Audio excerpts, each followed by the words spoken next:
So friends, we have seen that we have used custom directive as an element. So in this video we will see how to use custom directive as an attribute, as a class, and as a comment.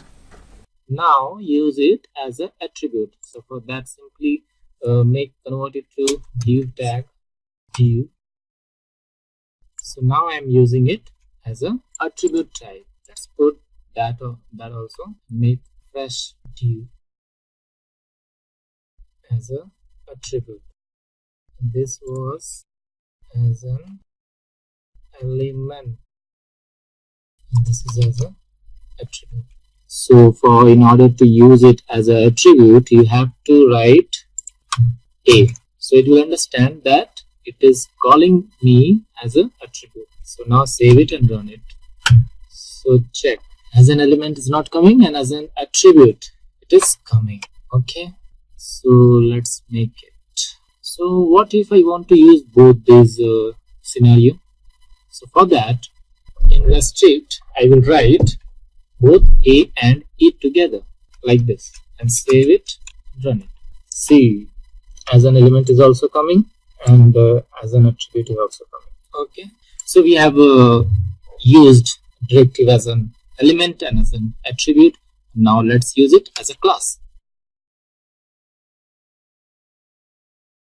Here you have to write it within double quote because you are using it as a class. Okay, my directive name. Okay, my custom div.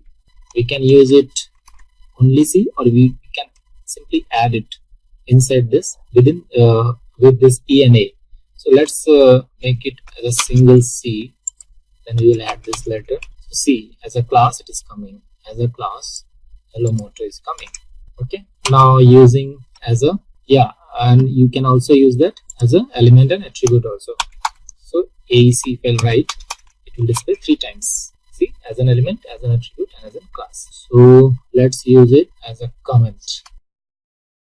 So give comment, write directive, colon, your directive name, custom div, close, save it, and write M for this. All fine, save, let's launch it. So what happened? It's not coming as a comment. Why? Because when you are using directive as a comment, you have to replace it. Means set it to true. Else what it will do? It will count it as a comment and it will not display at all. So I am making it true. Let's check now. Okay, say it is coming. Hello motor. So here you have seen that I have used a directive as an element, as an attribute, as a class, as a comment. So what if I want to use all at a time? Okay, so simply write EAMC and now save your code and run it and see. Here it came all together as an element, as an attribute, as a class, and as a comment. So this is what your custom directive is meant for and how to use it. This is the simple way I have shown you. So we have covered this. So this is your custom directive example. Okay, hope you got it clear. And more you do example, more you do different things, more you will learn.